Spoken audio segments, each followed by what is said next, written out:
एक समय की बात है। एक सुंदर राज्य में एक शक्तिशाली राजा रहता था। राजा ने अपने राजसी सलाहकारों से कहा कि उसे जीवन में कुछ रोमांच चाहिए और उसने जंगल में शेर का शिकार करने की इच्छा व्यक्त की। राजा अपने साथियों के साथ शेर के शिकार के लिए जंगल की ओर निकल पड़ा। राजा ने देखा कि पीछे से एक शेर आ रहा था। सबने अपनी तलवारों, तीरों और भालों से उस पर हमला करने की कोशिश की, लेकिन शेर बहुत तेज और चालाक था। वो घने जंगल में भाग गया। राजा बहुत उत्साहित हो गया और अकेले ही शेर के पीछे दौड़ पड़ा।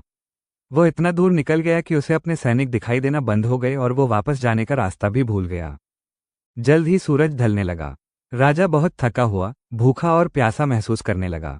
घूमते घूमते उसने एक गरीब किसान की छोटी सी झोपड़ी देखी।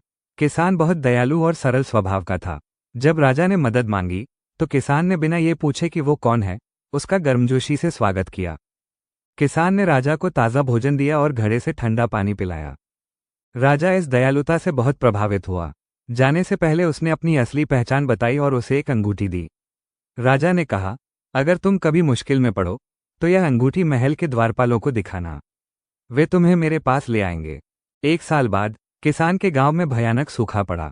फसलें सूख गईं, जानवर कमजोर हो गए। किसान के पास अपने परिवार के लिए खाना नहीं बचा था।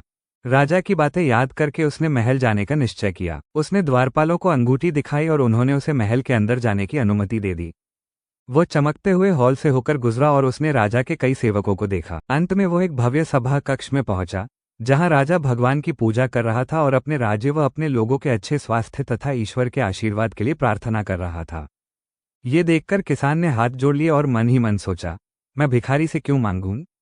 खुद राजा भी भगवान से मदद मांग रहा है, मुझे भी सीधे भगवान से प्रार्थना करनी चाहिए। किसान बैठ गया और भगवान से प्रार्थना करने लगा। थोड़ी ही देर बाद काले बादल छा गए और उसके गांव में जोरदार बारिश हुई।